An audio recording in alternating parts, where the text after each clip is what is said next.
Okay, guys, Adam Trigger here. It is Wednesday. It's time for On the Clock. We're going to be all over the place on today's show. I'm going to talk some NIT for tonight, some Major League Baseball, just general thoughts that I really haven't prepared anything to talk about. I'm just going to kind of go off the top of my head with some teams I like, some teams I don't like as we get ready for opening day tomorrow.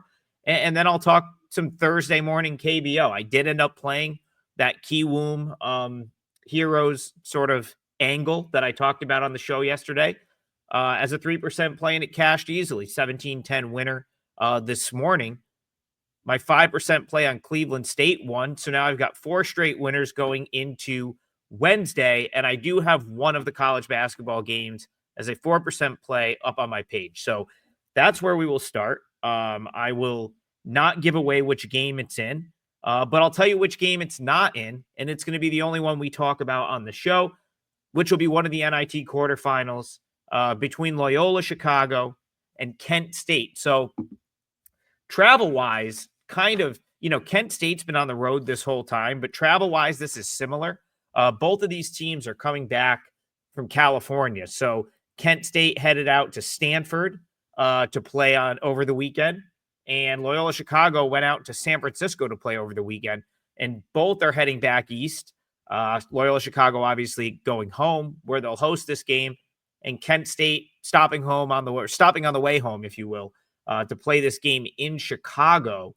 I lean Kent State here. I thought long and hard about Kent State plus 5.5. I'm actually not even fully ruling that out.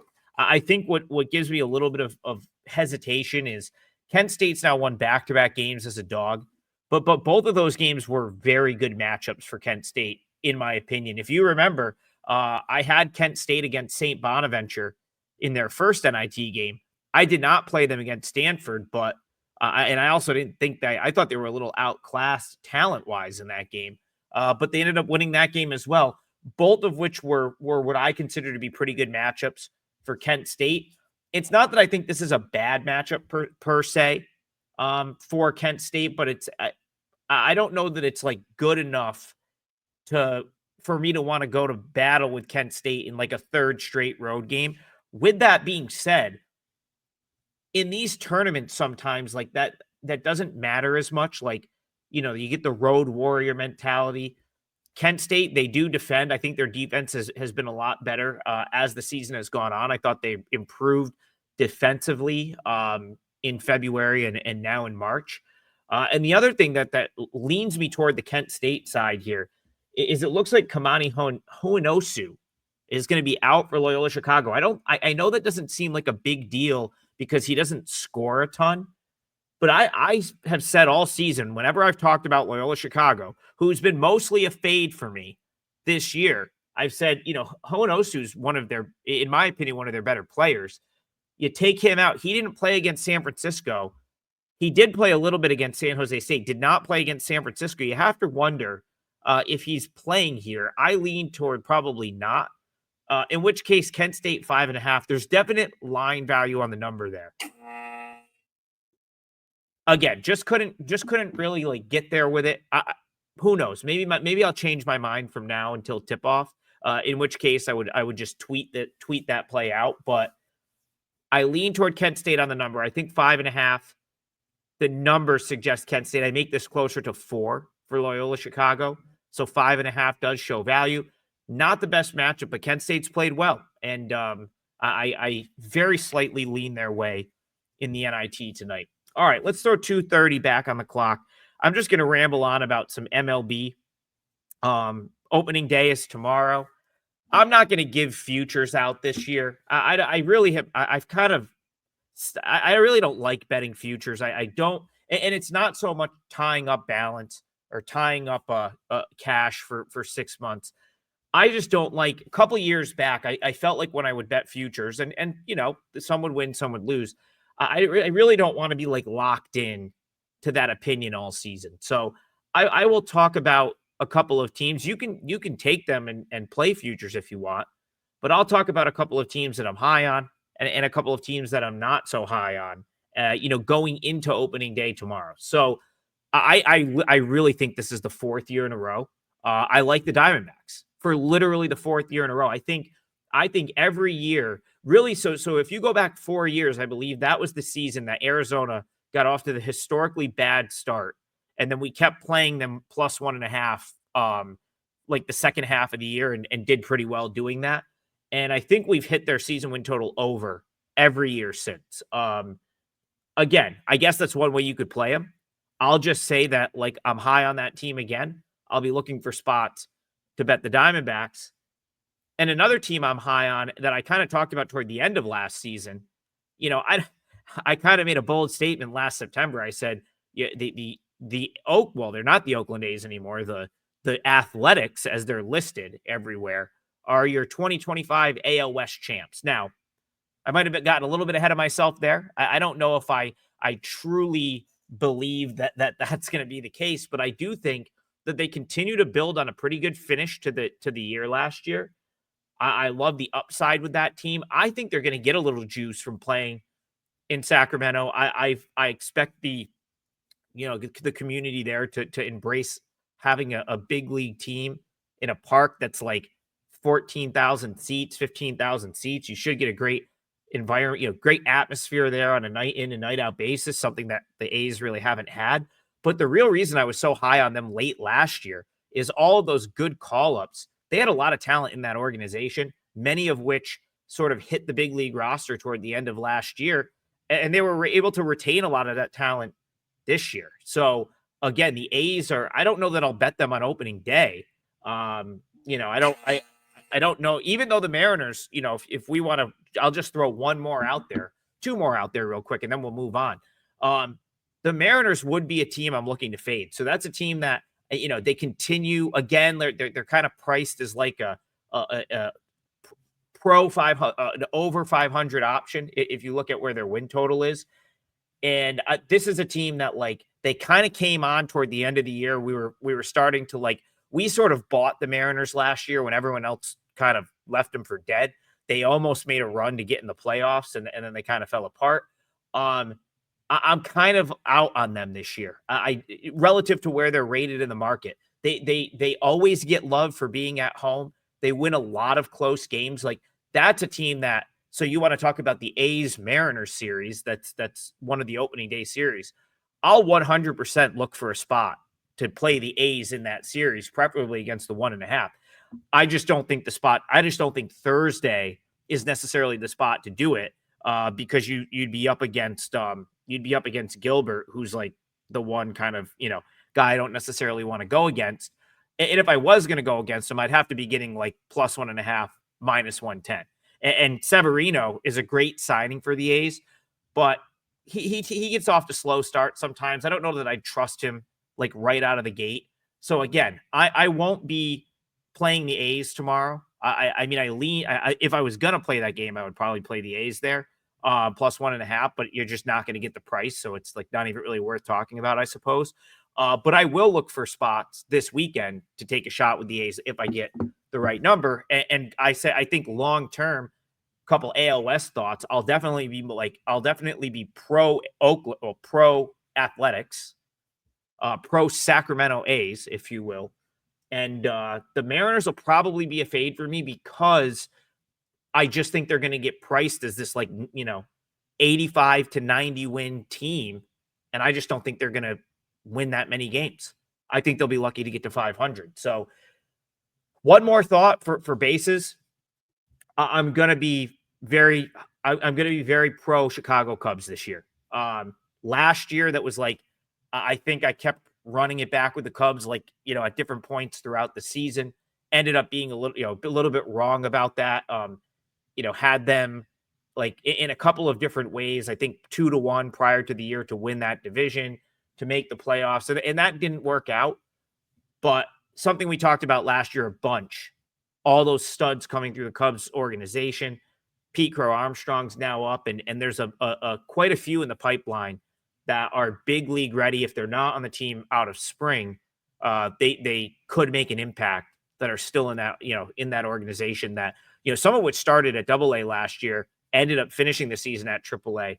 There's a ton of talent in that organization, and I will I think they're going to win that. Now, I think they're going to win that division this year. That's not, their price is much, much different. So a much different price point to get the Cubs to win a division. I don't know how much value you'll have backing them on a game-to-game basis because they are a team that the market does like. It'll probably keep me out of that first series, Cubs, D-backs, two teams I'm high on playing this weekend. But again, I will be watching that series closely, Cubs, Diamondbacks, because, I'll be looking to play on both of them against their next opponents coming up. So those are just some thoughts there. Again, I like I said, fade Mariners will probably be a fade for me. I love the A's. I talked about them, a bunch toward the end of the year last year. And then I guess I have to run it back with the Cubs in the Central. I went back to the well with them so many times. Like they're going to make a run. They're going to make a run.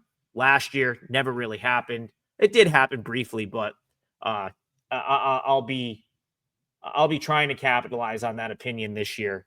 I think I was just a year early on the Cubs. So those are some thoughts for MLB. And then we've got, we'll talk about KBO real quick. Talk about KBO for Thursday morning. Nice winner for me with Kiwoom. Pretty much exactly what I said was going to happen happened. Their offense tore up Young Chol Yoon, and they didn't even really need much of a. They didn't even need much from the 18-year-old Hunwoo Jung. I didn't even think he was, he was okay, but I mean, he had so much run support, it didn't really matter. Again, there's no KBO lines up yet as I'm filming this, so I'll highlight two games. It's going to be very dependent on what the number is on both of them. First, let's talk about Kiwoom Kia again. Same thing, like same thought process here. You have an 18-year-old and Yoon Hyun on the mound for Kiwoom.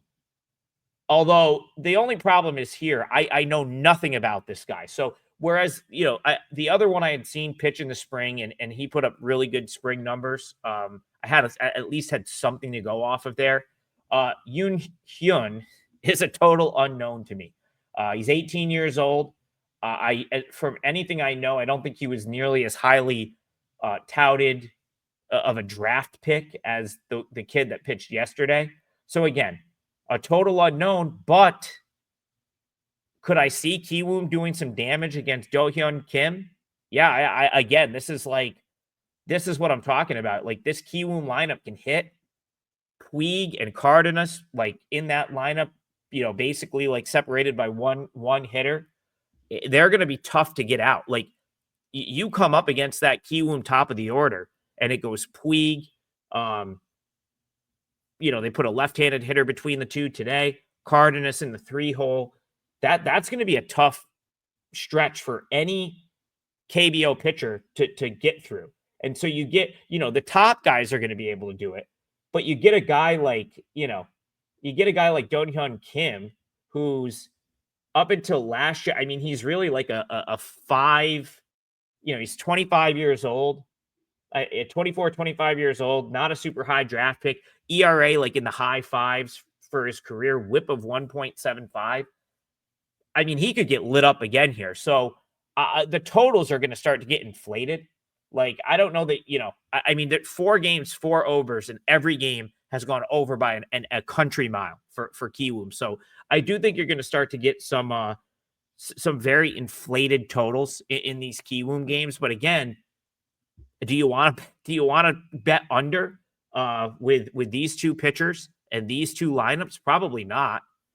So I'll probably look at Kiwoom plus 1.5 again, but I'd have to get like the playable number. And after last night's 17 run outburst, I don't know that I'll get the plus 1.5 where I'm not having to lay juice. So that would keep me probably off that.